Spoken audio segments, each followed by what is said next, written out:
Uma boa noite, que a graça de Deus esteja com você, onde quer que você esteja, nesta noite, nesse momento, porque eu sei que há milhares de pessoas já acompanhando essa programação da Semana de Oração, e eu louvo a Deus por isso.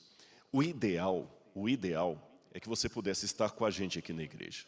Mas nós aprendemos a fazer do limão uma limonada. E eu estava conversando com o pastor Gilson antes de subir, e ele falando como Deus tem abençoado as programações aqui da igreja do NASP, São Paulo. Na vigília foram mais de 40 mil pessoas assistindo às programações. Depois, no somatório, tem alguns casos que dão quase 1 milhão de visualizações, ultrapassam 1 milhão.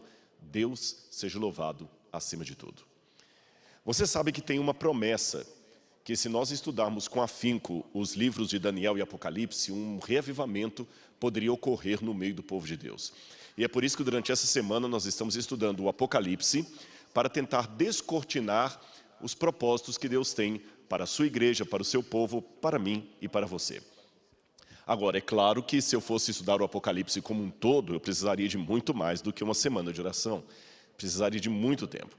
Então, o que você terá aqui são apenas algumas doses homeopáticas, uma amostra grátis desse livro, digamos assim, mas que eu espero em Deus seja já o suficiente para que alcance o seu coração e você se entregue a Deus. Principalmente por uma pergunta que muita gente faz: será que estamos mesmo vivendo o tempo do fim? Ou o fim dos tempos? Será que estes realmente são os últimos instantes da história desse mundo? E de uma forma ou de outra, será que eu e você estamos preparados para encontrar o nosso Senhor vindo nas nuvens com poder e grande glória? Pense nisso, e que a graça de Jesus esteja em seu coração. Vamos então juntos estudar o Apocalipse? Então vamos lá. Eu tenho aqui já uma mensagem para passar para vocês, nós já vamos já ao telão ali. E a primeira mensagem que eu gostaria de passar hoje é sobre vê e escreve. Qual é a mensagem de Deus para a sua igreja? Só um minutinho aqui, eu acho que eu passei demais. Pronto. O que vês, escreve e envia a mensagem de Deus para a sua igreja. Vamos tentar entender nessa noite o que significa esta mensagem crucial do Apocalipse.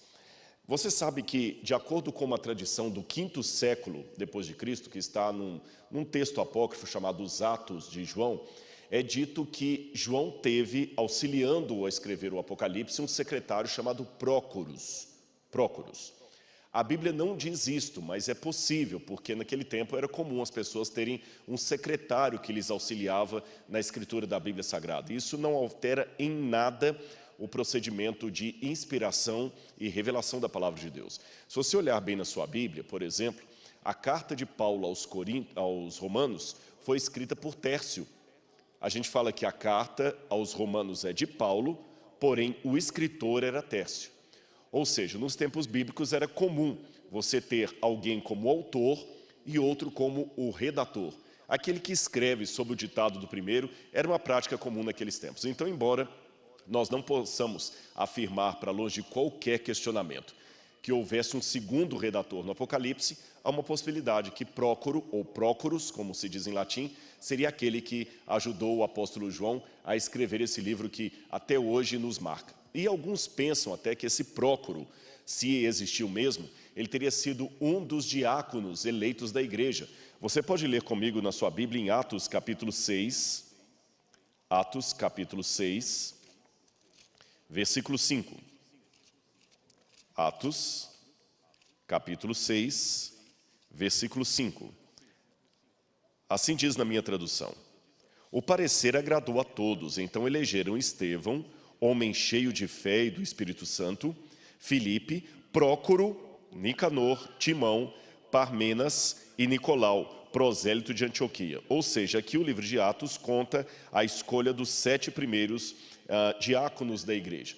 E um deles se chamava Prócoros, que segundo a tradição seria aquele que mais tarde auxiliaria o apóstolo João na ilha de Patmos, escrevendo o livro do Apocalipse. Mas isto foi apenas uma digressão, uma curiosidade histórica. O que mais nós podemos aprender a respeito desse sagrado livro? Você vai ver aí na sua casa agora uma página de um manuscrito grego do Apocalipse, o Códex Vaticano, datado do 4º século de nossa era, um dos mais importantes e antigos livros, cópias do Apocalipse. E aqui, você está vendo em casa aí, na primeira linha, escrito de vermelho, você tem a palavra Apocalipse, Ioannim, que seria João, o nome dele está abreviado, Teólogos, Apocalipse, dado por João, o teólogo. A segunda coisa que nos chama a atenção é que na primeira linha você tem Apocalipse tu Iesu Cristo. Mas é interessante que o nome Apocalipse de Jesus Cristo, o nome Jesus está abreviado. Mesmo que você não saiba ler grego, pela marca em vermelho você consegue perceber que o nome de Jesus, além de estar abreviado, tem 2 traços em cima. Abaixo eu assinalei de novo de vermelho a repetição do nome Jesus e você vê que ele é o único que tem um traçado em cima, um travessão em cima.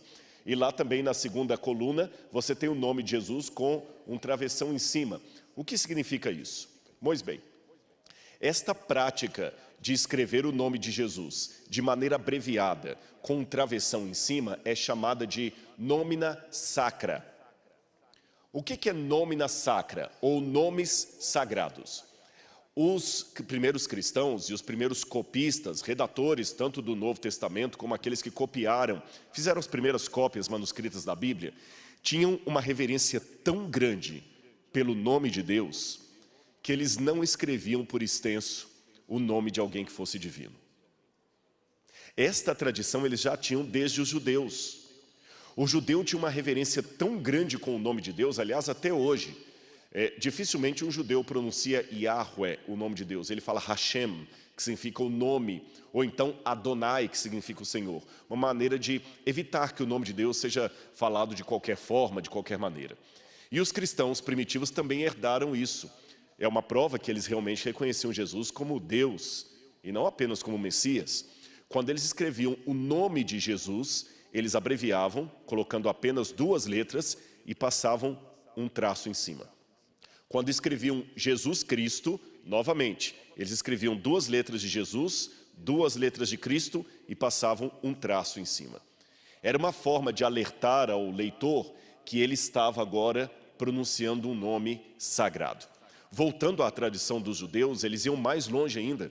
Quando estavam copiando as páginas do Primeiro Testamento, ou como nós chamamos o Antigo Testamento, eles até trocavam a tinta, trocavam de caneta na hora de escrever o nome de Deus e colocavam um sinal, que se lê em hebraico ketib, que quer dizer, você deve aqui, está escrito assim, mas você deve ler Senhor, para não pronunciar o nome de Deus em vão.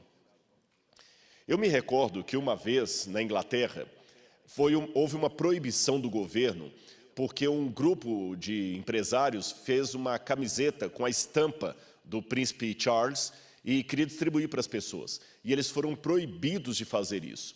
A razão da proibição é porque os dignatários da corte real tinham medo de que o rosto do príncipe pudesse de repente estar no corpo de um bêbado, de alguém caído na sarjeta, usando drogas.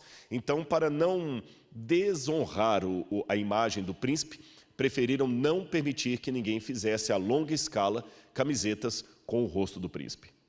Eu não quero aqui entrar no mérito da questão, se eles acertaram, se o príncipe Charles é digno de honra e respeito ou se ele não é.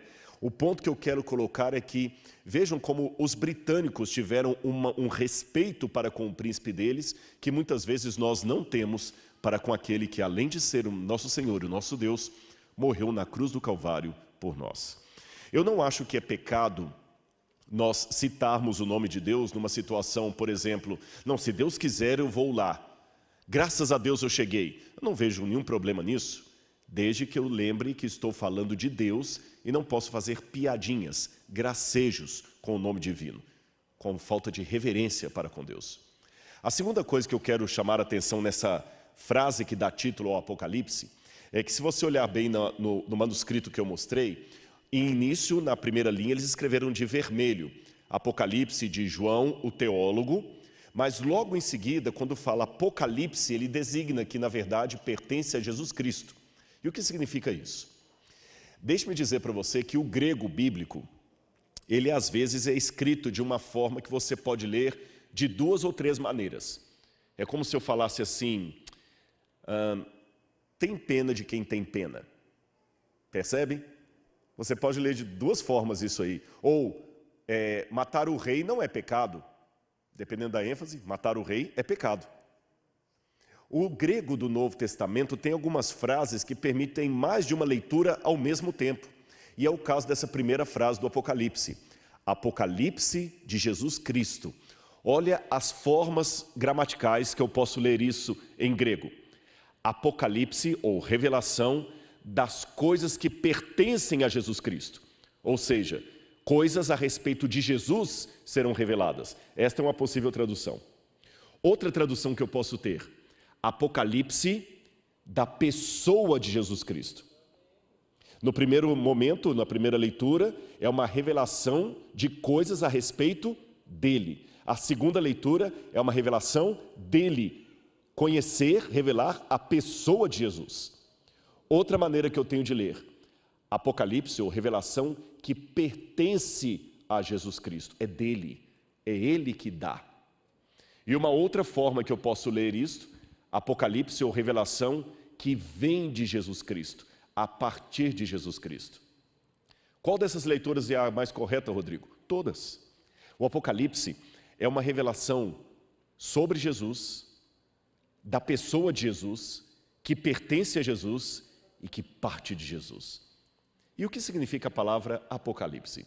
Bom, se você estiver pronto, eu vou dar uma aula de grego para você de 30 segundos. É fácil de aprender. Eu já falei isso em alguns vídeos da internet e talvez você já até ouviu essa explicação que eu dou do Apocalipse. Mas vamos lá.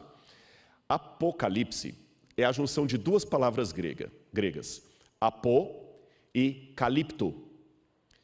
Agora eu vou ensinar para você o que significa apó. Apó em grego significa longe, para longe de, ou ao contrário de, porque se está longe, está ao contrário. Por exemplo, se alguém está no sul e o outro está tão longe que está ao norte, ele está numa posição contrária a quem está no sul. Ou então, para quem vai para longe de algum lugar, por exemplo, apóstolo, aquele que é enviado para longe, percebeu? Apostasia, aquele que parte para longe, que rompe com a aliança. Apostasia, apóstolo que eu já falei, apoteose, aquele que partiu para longe se tornando um Deus, apoteótico. Então, apó significa algo que vai para longe de. Muito bem. Vou ensinar outra palavra para você em grego, a palavra eu. Eu em grego significa bom. Isso mesmo, eu em grego significa bom. E quer ver quantas palavras você fala em português que vem do grego? Você já conheceu alguém chamada Eulália? O nome Eulália significa boa fala. Você já conheceu alguém chamada mulher Eunice?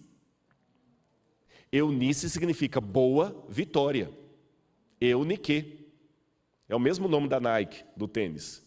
Eunice, boa vitória. Eugênia, aquela que teve um bom nascimento. Perceberam?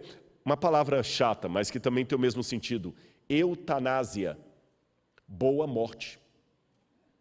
Não quero aqui entrar no mérito da questão ética, se somos a favor da eutanásia, mas aqueles que querem promover a eutanásia querem dar uma morte confortável para a pessoa. Por isso que eutanásia significa em grego boa morte.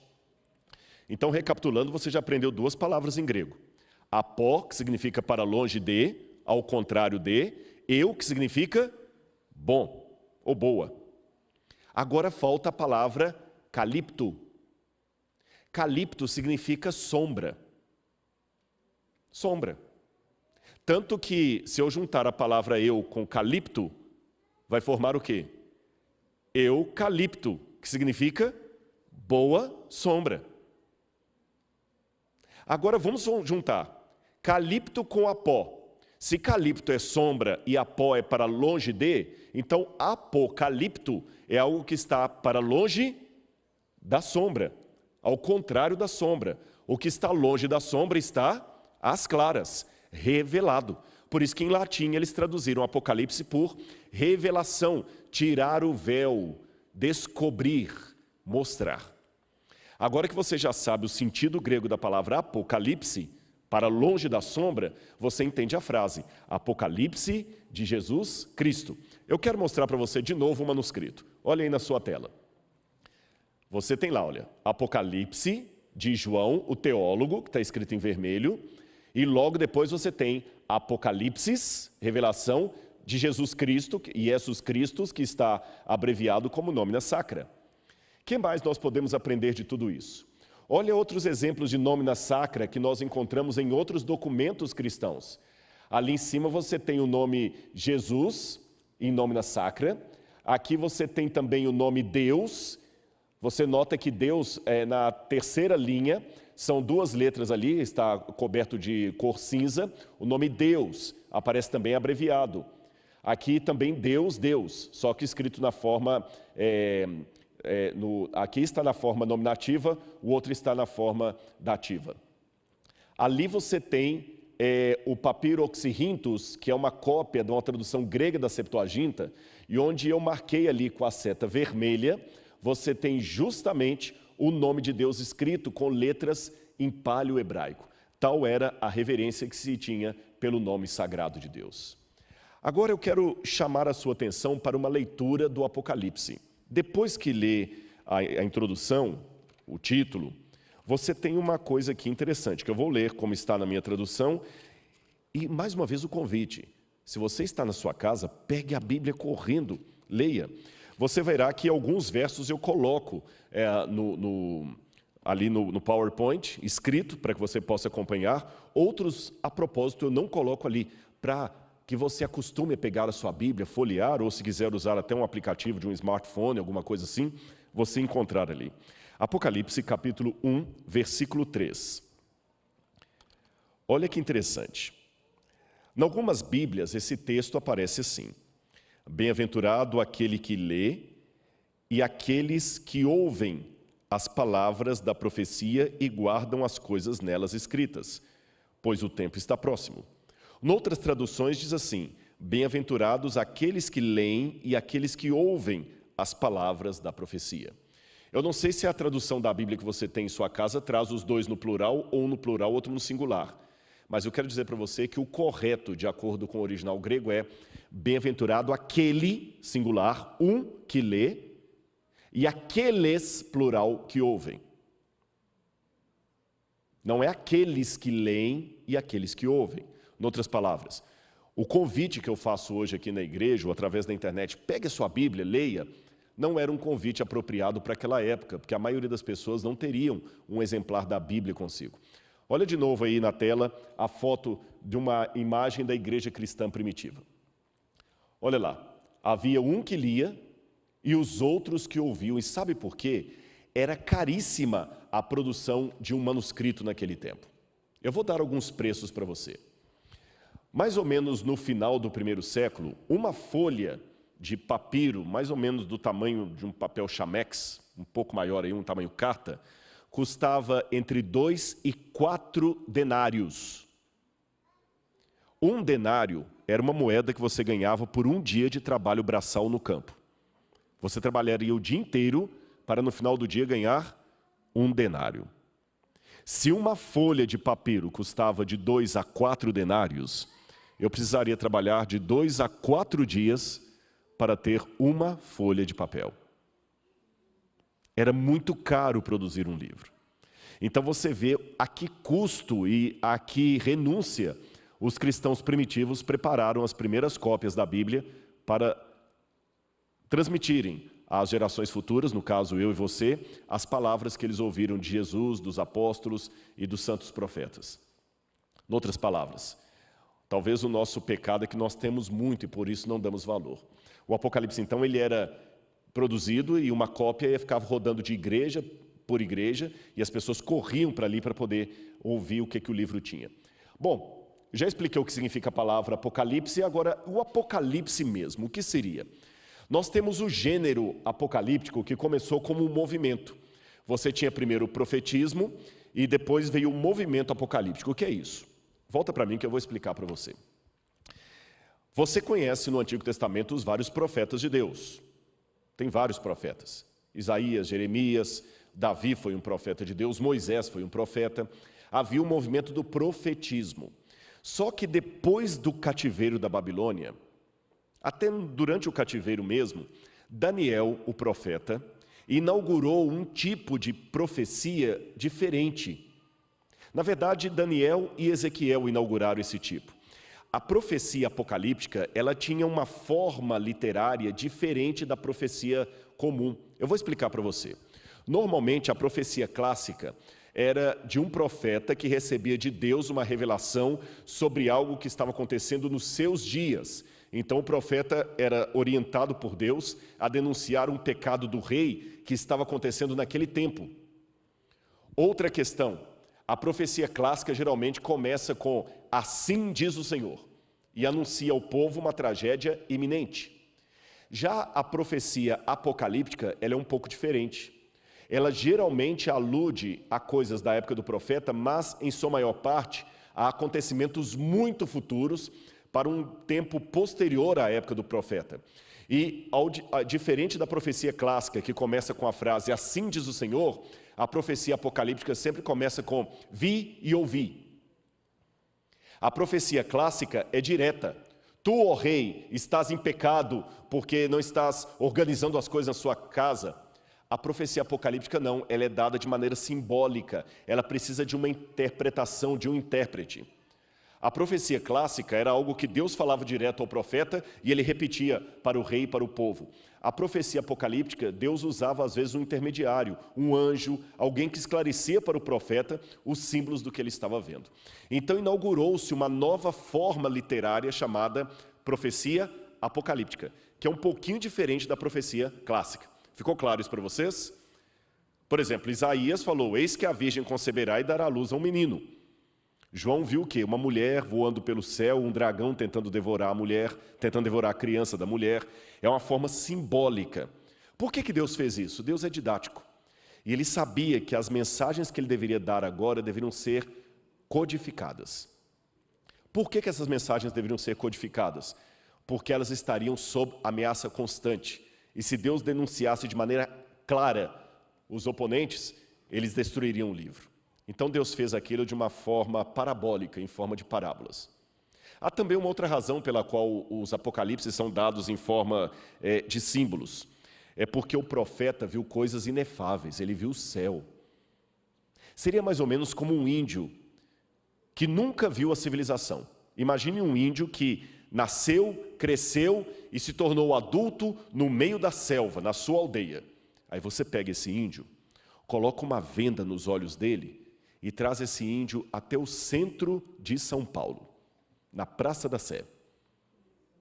Aí você tira a venda dos olhos do índio.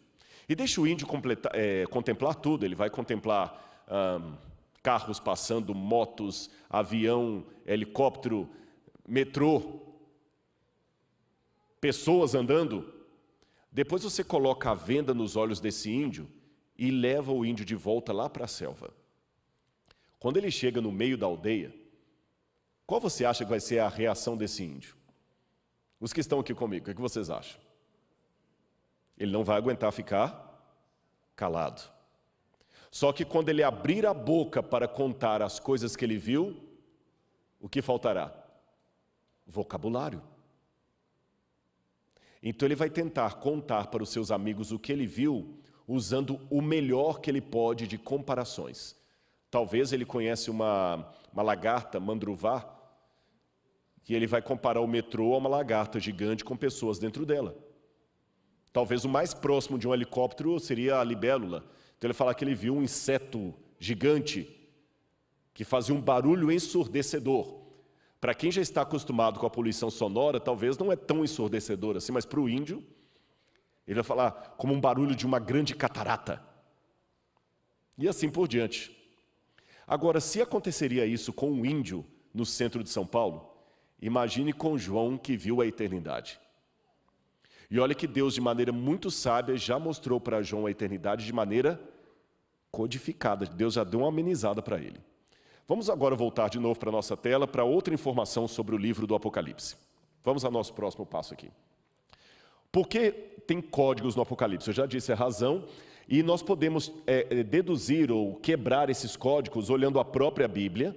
O que a Bíblia diz daqueles símbolos, a cultura da época ou o próprio livro. Exemplo, a Bíblia, em diversas instâncias, sempre compara o povo de Deus a uma mulher Uma mulher fiel, um povo fiel. Uma mulher adúltera, um povo apostatado. A cultura da época também me ajuda, porque há muitas expressões idiomáticas, gírias, que João usa daquela própria época. E, por fim, o próprio livro do Apocalipse. João fala, por exemplo, as águas que viste, onde a mulher está assentada, são povos, nações e línguas. E assim a gente pode entender melhor o Apocalipse. E, por fim, nós temos várias maneiras de ler o Apocalipse. Vamos colocar na tela para você acompanhar em casa. Você tem a escola preterista, que acha que o Apocalipse cumpriu todo no passado e que não tem nada a ver conosco hoje, com nós hoje, melhor dizendo. Você tem a linha historicista, que é a que eu prefiro, que entende que o Apocalipse vai se cumprindo ao longo da história do cristianismo. Você tem a escola alegórica, que acha que não tem nenhum cumprimento exato, mas nós podemos apenas ficar vendo símbolos ali. Você tem a escola idealista, que acha que João estava falando apenas de uma forma filosófica sobre as realidades da vida. E você tem o futurismo, que coloca o Apocalipse todo no futuro. Por que eu não aprecio muito a escola preterista? Porque a Bíblia fala que Deus deu o Apocalipse para Jesus, para, através do seu anjo, mostrar aos seus servos as coisas que em breve deveriam começar a acontecer. Então não poderiam ser só para o tempo de João. Além disso, muitas coisas que o Apocalipse fala não aconteceram no tempo de João. Também não posso dizer que é exclusivamente futurista, porque eu vejo coisas acontecendo ao longo da história. Então hoje nós vamos entender um pouquinho uma dessas profecias do Apocalipse que fala sobre a igreja de Deus. Olha aqui essa imagem do templo de Jerusalém. Se você tiver esse templo em mente, você vai conseguir entender um pouco do cenário que João vê. João é elevado ao céu e o mesmo templo que ele via na terra, ele vê de maneira muito superior no céu. Ele vê o altar de Deus, ele vê só que o interessante, tudo maior. Ao invés dele ver uma bacia de bronze com água, como havia no templo de Jerusalém, ele vê um mar de vidro. Quando ele entra dentro do santuário de Deus, ao invés dele ver um candelabro de 7 pontas, que seria a menorá, ele vê 7 chamas, que são o Espírito de Deus. Ao invés de ver querubins de ouro fundido em cima da Arca da Aliança, ele vê criaturas viventes em torno do trono de Deus. Ou seja, tudo que aqui na terra nós vemos em miniatura, João viu de maneira exponencial no céu. E agora eu vou mostrar para você um vídeo que mostra essa primeira imagem de João entrando no santuário de Deus. Mas antes de mostrar o vídeo, para ficar bem didático, vamos voltar de novo ao slide anterior. Preste atenção. Aí na sua casa você vai poder ver. Coloque na tela, por favor. Do lado de fora do templo você tem o altar. Nós vamos falar do altar. Ontem nós fizemos menção dele. Se você não assistiu à palestra de ontem, da vigília, vá ao canal da igreja do UNASP, que nós temos essa palestra, nós mostramos uma miniatura do santuário. Você tem o santuário dividido em lugar santo e santíssimo, e João é convidado a entrar dentro do santuário de Deus, onde ele vê a própria figura de Jesus. Agora vamos ao vídeo que tem uma ilustração do que foi que João viu logo no início. Vamos então mostrar o vídeo para o pessoal que está em casa. Pode tirar o áudio. Vamos ver se o vídeo aqui ele não está rodando. Ó, agora sim. João sobe até o céu e ele vê 7 candelabros de ouro. Cada um representando uma das 7 igrejas da Ásia e ao mesmo tempo todo símbolo da história do cristianismo. E ele vê um homem com vestes talares, ou seja, vestes longas.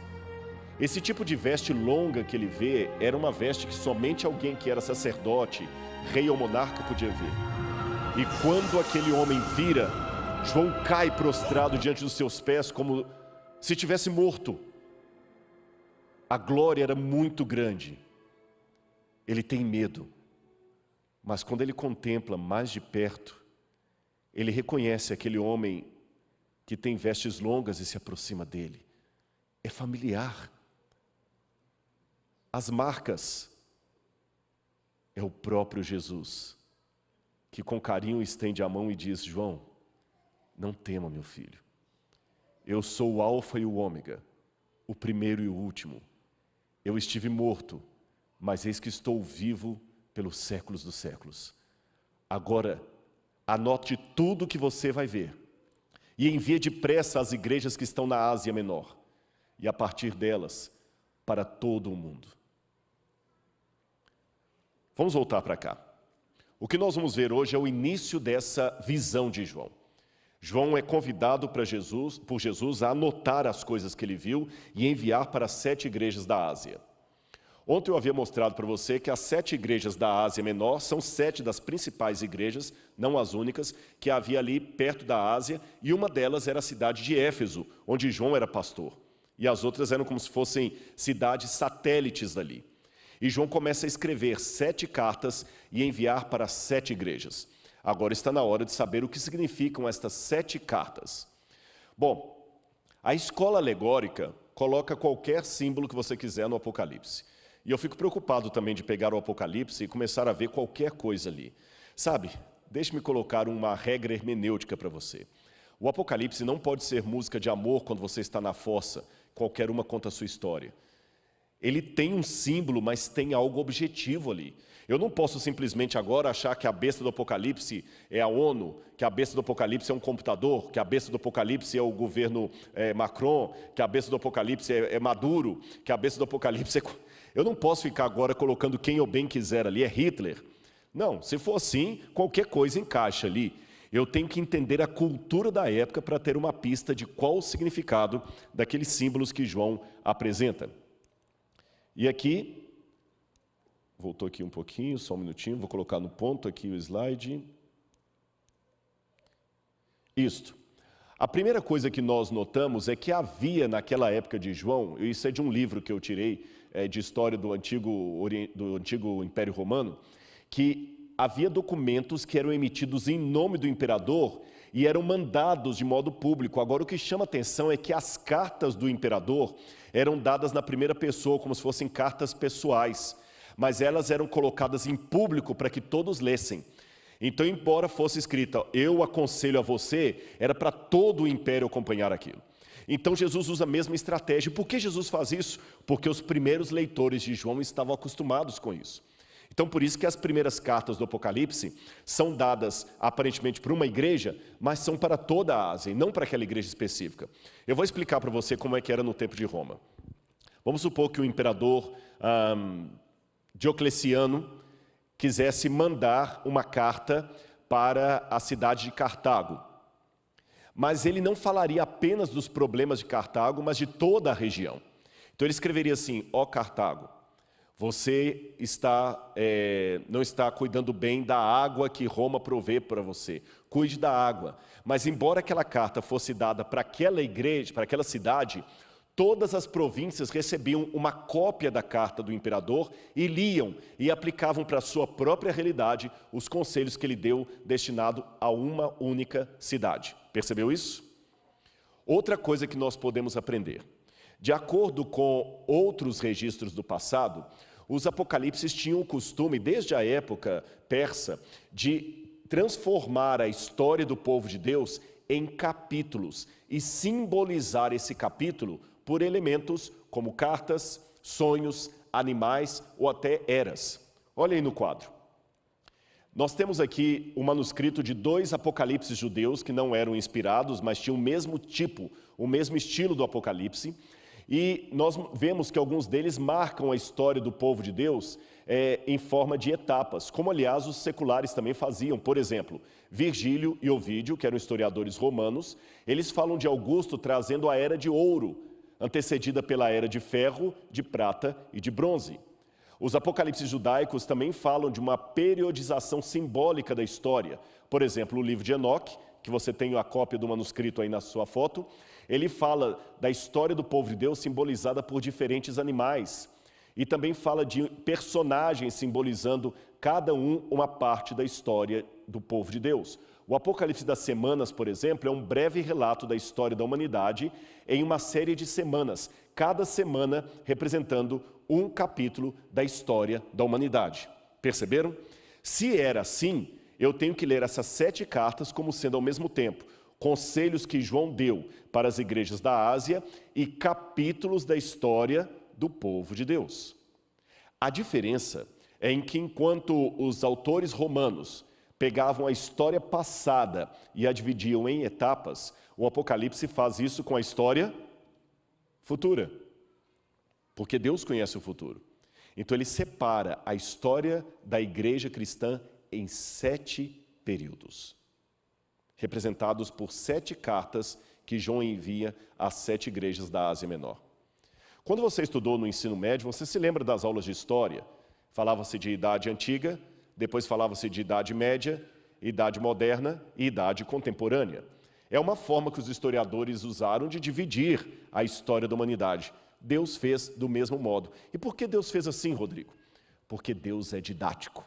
E se essa é a melhor maneira das pessoas compreenderem, por que Deus faria diferente? Por que Deus vai complicar se Ele pode facilitar ou simplificar a mensagem dele? Então, se os próprios historiadores, desde a Antiguidade Clássica, acharam didático desenvolver a história em capítulos, em subdivisões, Deus achou por bem fazer assim também, só que de uma forma profética. Deus não está dividindo a história que foi, mas a história que haveria de começar depois de João. E aqui nós temos as 7 igrejas: Éfeso, Esmirna, Pérgamo, Sardes, Filadélfia e Laodiceia.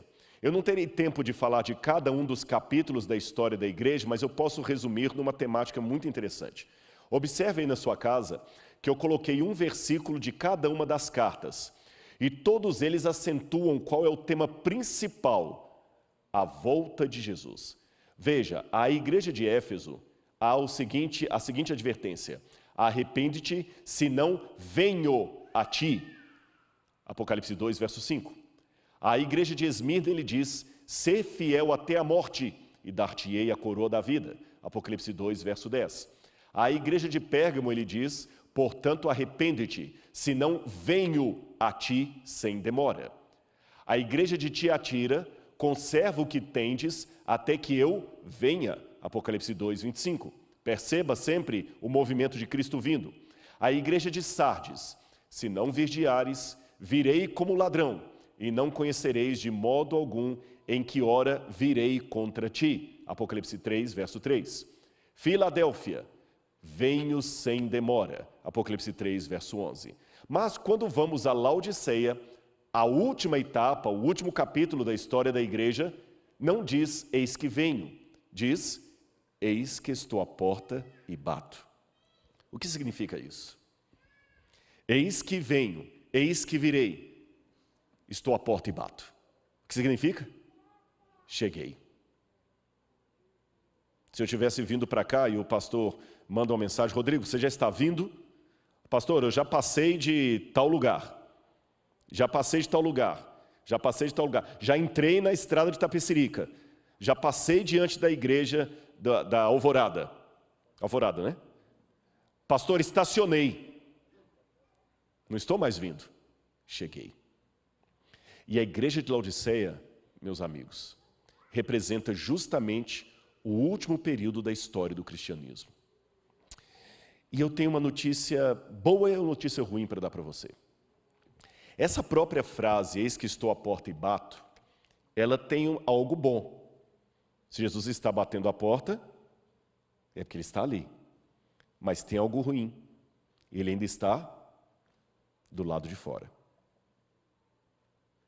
Mas a promessa que Ele faz para a igreja é muito significativa. Vamos lê-la completa na Bíblia? Apocalipse, capítulo 3. Apocalipse, capítulo 3, versículo 20. Eis que estou à porta e bato. Se alguém ouvir a minha voz e abrir a porta, entrarei em sua casa, cearei com ele e ele comigo. Preste atenção na imagem que você vai ver agora aí na sua casa. Este é um típico quadro, um típico cenário de uma refeição nos tempos de Cristo. Aqui está ilustrando quando Jesus foi à casa de Simão e a mulher pecadora veio até onde Jesus... Não, perdão, eu confundi aqui. Jesus está na casa de Lázaro, Marta e Maria. E Maria está bem ali, aos pés de Jesus. Marta está uma daquelas em pé ali. Lázaro está ali do lado com a roupa vermelha. E todas as pessoas em redor. Esse tipo de refeição é bem diferente do que nós vemos aqui no Ocidente. Perceba que as pessoas estão todas reclinadas sobre um tipo de plataforma chamada triclinium. Elas não sentavam como nós sentamos hoje para comer, elas se reclinavam, Por isso que a Bíblia fala que João, o apóstolo, reclinava ao seio de Jesus na hora de comer. Por que elas tinham que comer assim? Simples, porque a refeição no Oriente Médio é algo tão sagrado, que você não pode comer de qualquer forma. Eu vou explicar para você algumas coisas. Você sabe que nós brasileiros temos o costume de tomar banho todo dia, mais de uma vez por dia, graças aos índios. Muitos de nós temos ancestralidade indígena. Os índios tomavam banho todo dia, o europeu não. Foi uma surpresa para os europeus quando chegaram aqui e viram que os silvícolas, como dizia Camões, banhavam-se todos os dias. Havia a crença na Europa que se banhar todos os dias até estragava a pele. E nós herdamos dos índios, não só alguns hábitos alimentares, mandioca, indígena, mandioca, tapioca, veio tudo dos índios, como também alguns hábitos de higiene, nós nos lavamos todos os dias. O Oriente Médio também, só que enquanto o brasileiro se mede pelo costume indígena, a pessoa do Antigo Oriente Médio se media pelo costume dos nômades, os beduínos. E o nômade era um povo que vivia no deserto. Israel é 63% desértico. Não tem água à vontade. Tem até uma história curiosa envolvendo Sir Lawrence da Arábia, que ele uma vez visitou um grande sultão, e quando ele levou o sultão à Europa, o sultão visitou a Europa e ficou encantado, e o sultão era muito rico. E quando ele voltou, Lawrence perguntou, o que você quer levar de lembrança daqui? O sultão perguntou, olha, se não for pedir demais, eu gostaria de levar uma torneira. Porque na cabeça dele ele pensava que era só abrir e a água sairia. Se ele levasse, colocava lá. Porque mesmo sendo um sultão rico, ele não sabia o que é abrir a torneira e a água sair. Você, para conseguir um pouco d'água, tinha que caminhar no sol. Era muito custoso ter água. Nesse ambiente causticante, eu conheço o que é o deserto. Aliás, eu tenho 2 manchinhas aqui na minha testa, que são frutos do deserto do Oriente Médio, mais a falta de vergonha de usar um bom protetor solar. Eu deixei essas marquinhas muçulmanas aqui na minha testa. É muito quente, gente. E olha que hoje eu ainda escavo dentro de um conforto, e que tem água mineral para tomar, água geladinha, mas naquela época não era tão fácil. Quando Jesus falava, do trono de Deus sai o rio da água da vida, nossa, todo mundo queria isso. Lembra a mulher samaritana? Senhor, me diz onde é que tem essa água para que eu possa beber, para não ter que ficar todo dia vindo aqui buscar. E dentro desse costume, a comida também era muito rara. Era tão rara que o ato de comer era quase um ato sagrado. Era um ato sagrado. Você não podia desperdiçar comida de maneira nenhuma. Comer em pé era uma falta de educação tão grande como para nós ocidentais hoje arrotar à mesa num restaurante, bem alto. Não se podia comer em pé. Fast food, isso é uma blasfêmia aos ouvidos de um beduíno. Você tem que comer com calma, devagar. E olha que interessante, sempre que eu tive contato com beduínos, e os beduínos são interessantes porque eles têm culturas milenares que eles usam até hoje no deserto. Toda vez que eu chegava no beduíno, ele tinha que convidar para comer. Não só o beduíno, mesmo em Jerusalém, alguns amigos que eu tenho lá, sempre que eu vou visitá-los, o que é que você vai comer? Até no centro da cidade velha de Jerusalém, o que você vai beber? E às vezes eles trazem um chá bem quente, para que você não tome rápido e vá embora. E eu já não estava aguentando mais, cada vez que eu visitava um beduíno, ele tinha que mandar matar um animal e comer, e aquela coisa toda. E isso aconteceu muito no deserto de Baiuda, no Sudão. E um dia eu arrisquei. Eu perguntei para um beduíno, e se eu não quiser comer com você? Sabe o que ele me respondeu? Por que você faria essa ofensa? Eu falei assim, não, só para saber, se eu não quiser comer. Ele falou, você está dizendo que me odeia. Ali eu entendi o que significa no Oriente Médio comer com alguém. Aqui no Brasil você pode me convidar, pode almoçar comigo, desculpa, não dá, e tudo bem. Lá, se você convida alguém para comer com você e a pessoa nega, veja bem, na cultura do deserto, pensa com a cabeça do deserto. Eu estou te dando o que eu tenho de melhor, eu estou te dando comida, e você recusou. Isso é mais ofensivo, eu nem sei como é que eu posso comparar aqui, é muito ofensivo. É mais ofensivo do que uma pessoa recusar um presente de aniversário que você deu, ou qualquer coisa parecida. É muito ofensivo. Perceberam? Então, quando Jesus fala, eis que estou à porta e bato, se alguém ouvir a minha voz e abrir a porta, eu vou entrar em sua casa, eu cearei com ele e ele comigo. Mas espera aí, se Jesus entra, geralmente quem oferece a comida é o anfitrião que está na casa. Então Jesus não é o que dá a comida? Aqui que vem a humildade de Cristo. Ele aceita a oferta que eu dou para ele. Ele não me rejeita. Uma das coisas no Oriente Médio que eu confesso que eu não adaptei muito, é que às vezes com o beduíno você tem que comer com ele no mesmo prato com a mão. Eles não usam talheres. Na compreensão cultural deles, o talher é nojento, porque o talher passa na boca de um monte de gente e você continua usando.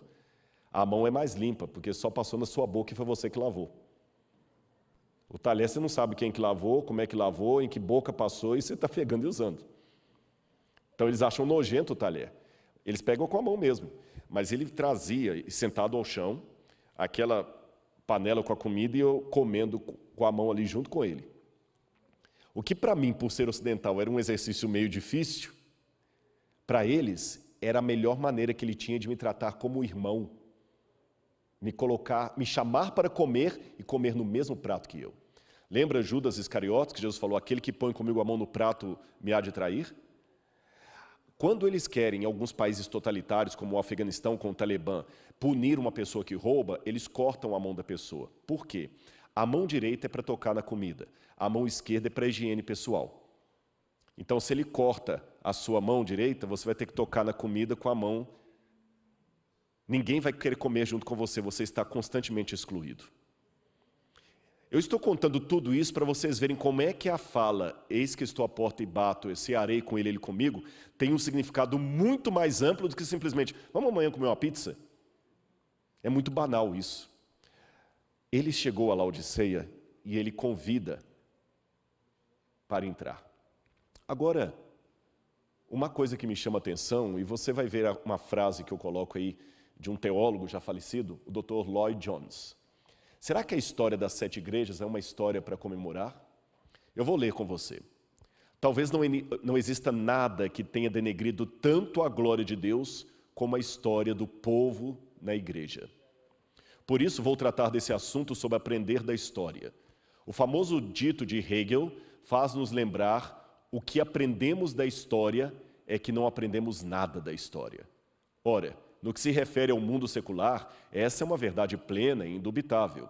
A história da raça humana mostra isso claramente. A humanidade, em sua loucura e estupidez, sempre repete os mesmos erros. Não aprende e se nega a aprender. Mas não aceito isto como sendo próprio do cristão. Meu ponto de vista é que o cristão deve aprender da história, que, por ser cristão, é seu dever fazer isto e deve animar-se a fazê-lo. Dr. David Martin Lloyd Jones. Deixe-me dizer para você uma coisa. Eu não terei tempo aqui para historiar todas as 7 igrejas, mas eu vou dar uma pista para você. Se você ler na sua casa a Carta à Laodiceia, que é o último período da história do cristianismo, o período em que nós vivemos, você vai ver que é dantesco. Não tem elogio nenhum. Só dissabor, só decepção. Uma igreja que diz, eu sou rica e abastada, mas é pobre. Uma igreja que diz que não precisa de nada, que tem tudo e é miserável, é cega, é nua. Uma igreja orgulhosa, mas que já não tem mais o Espírito. Uma igreja que, talvez diferente de Pedro e João, que diante do templo diziam, não tenho prata nem ouro. Hoje pode dizer que tem prata e ouro, porque há grandes templos, grandes catedrais, grandes igrejas. Mas de repente ela já não tem mais o poder de dizer, em nome de Jesus, levanta e anda. Isso é muito sério. E eu sei que hoje a igreja está tão desacreditada que há teólogos que dizem até que Jesus não sonhou com a igreja, nem fundou a igreja, ele sonhou com o reino. E quando acordou, encontrou a igreja. Que a igreja seria a decepção dos sonhos de Cristo. Num primeiro momento, quando nós olhamos o Apocalipse, parece realmente que a história não vai terminar bem. E João terminou essa parte das 7 igrejas certamente preocupado. Olha aí a imagem que eu quero mostrar para você. João concluiu as cartas bastante preocupado. Será que Jesus realmente planejou a igreja? Qual seria o futuro da igreja? Será que nós iríamos perder a batalha? Seremos distintos? Quando João escreveu isso, lembra que eu mencionei já no sermão anterior, no sermão de ontem, que a igreja de Éfeso que João deixou estava cheia de problemas, movimentos dissidentes, disputa entre os irmãos, perda de fé na volta de Jesus, porque ele não estava voltando. E ele olhava o templo de Diana tão bem montado lá, tão lindo, tão maravilhoso, tão estruturado. Não havia praticamente apostasia das religiões pagãs, mas do cristianismo tantos pulavam fora. E atravessando os séculos, 2000 anos depois, eu confesso que às vezes eu me faço as mesmas perguntas de João. Será que a igreja vai triunfar, Senhor? Amanhã nós vamos estudar sobre o livro selado na mão de Cristo. E é a visão do trono de Deus e do livro selado que vai responder a esta pergunta: qual será o futuro da igreja? Será que nós vamos triunfar ou vamos fracassar? Mas para que você não fique totalmente no vácuo de respostas até amanhã, eu quero dar uma mensagem para você que fala: eu acredito em Deus, Rodrigo, mas eu nem vou mais à igreja. Não acredito mais na igreja. Eu já fui vítima de fofoca lá, eu já tive problemas lá, não acredito mais na igreja, eu me decepcionei com a igreja. Eu respeito a sua dor. Só peço a você que também dê-me um voto de confiança ao dar o meu testemunho para você. Se você olhar no YouTube, tem um vídeo onde o título foi: eu já pensei em largar a igreja. Alguém falou: é fácil para você defender a igreja, você está aí, é respeitado por ela. Não, eu já tive muita decepção com a igreja, com irmãos da igreja. Já fui traído por muitos irmãos, mas também já fui muito amado. E Deus pediu para eu ajudar a cuidar da igreja dele. Por que eu vou voltar as costas à menina dos olhos de Deus? E mais, toda vez que eu, Rodrigo, olho para trás e lembro de alguma injustiça que eu sofri na igreja, eu automaticamente me condiciono a me perguntar: se 90% dos adventistas do sétimo dia fossem Rodrigo Silva, a igreja estaria melhor, igual ou pior do que está hoje? E somente depois que eu puder responder honestamente a essa pergunta, eu darei vazão às minhas dores, aos meus questionamentos, aos meus dissabores com a igreja. Percebeu? E eu convido você a fazer a mesma pergunta. Você está desanimado com a igreja, não acredita mais nela, quer cair fora?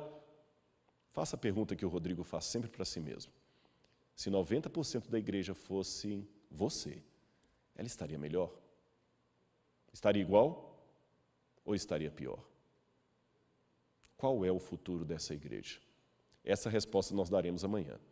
Mas para fecharmos de maneira espiritual essa mensagem de hoje, que tal convidar o quarteto para cantar justamente o tema que perpassou as 7 cartas: a volta de Jesus. Porque esta ainda é a nossa grande esperança. Era a esperança de João, a frase com a qual ele termina o livro: ora vem, Senhor Jesus. E talvez é aquele sinal de que nós teremos uma boa notícia para dar para você na continuação desse estudo, no culto de amanhã. Vamos então ouvir o quarteto nesse manhã e ansiar a volta de Jesus.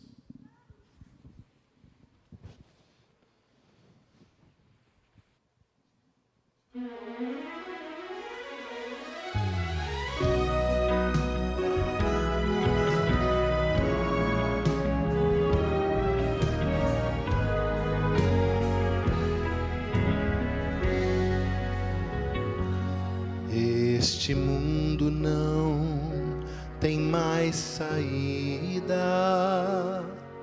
a fome, a dor, a incertezas, toda a terra está agonizando, tamanha dor do coração. Um vazio destrói a esperança de solução, mas certo estou que o Salvador virá buscar o que é fiel. A saída está nas mãos de Cristo. pois tem poder para nos salvar. Não irá falhar na sua missão, pois o seu poder é real. O meu Senhor, meu Redentor, virá buscar os seus.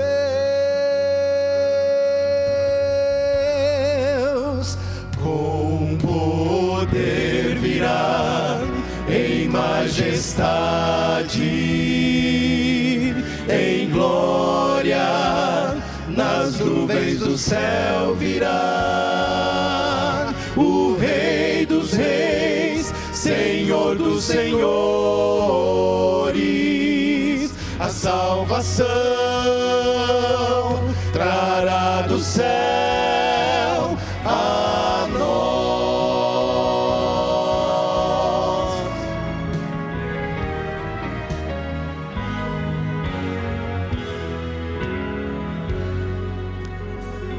Nova vida então iremos ter no céu, unidos num só coração, e Jesus será o amigo leal. Nunca mais temeremos o mal. O meu Senhor, meu Redentor, virá buscar os seus.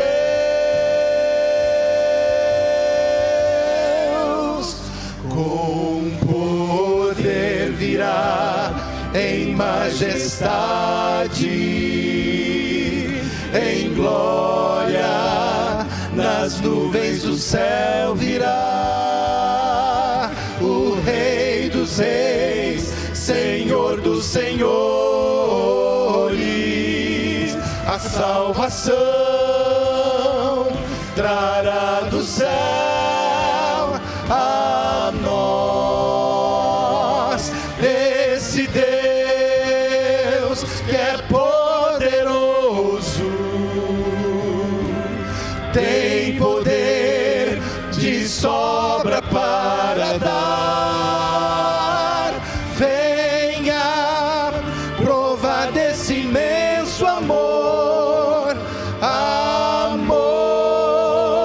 Com poder virá em majestade, em glória, nas nuvens do céu virá o Rei dos Reis, Senhor dos Senhores. A salvação trará do céu, a salvação trará do céu a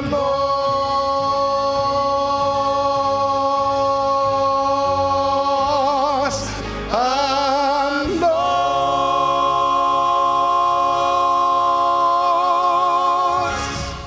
Amém. Eu convido os que estão à igreja para ficarem em pé e você que está em casa. Deixa eu falar uma coisa bem no seu coração agora. Sabe, não é demagógico o que eu vou dizer, mas todo pregador comprometido com o evangelho, com a proclamação, ele sobe do púlpito com um certo temor e desce dele também com temor. Ele sobe porque sabe que a sua mensagem tem que ser cirúrgica, precisa, e Deus tem que usar um instrumento. E ele desce sempre assim: Senhor, será que eu deveria ter falado algo a mais?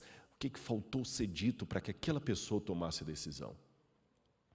Eu não sei para quem eu estou falando, mas eu quero, ainda que de maneira virtual, me imaginar olhando bem nos seus olhos e convidando você a aceitar a Jesus como seu Salvador pessoal. Sabe, eu vou te contar uma coisa. Eu já cometi muitas falhas na vida. Todo mundo comete. Quantas vezes você foi cortar uma cebola e acabou cortando o dedo? De falhas de um simples corte na cozinha, há uma falha na vida que lhe traz consequências ruins.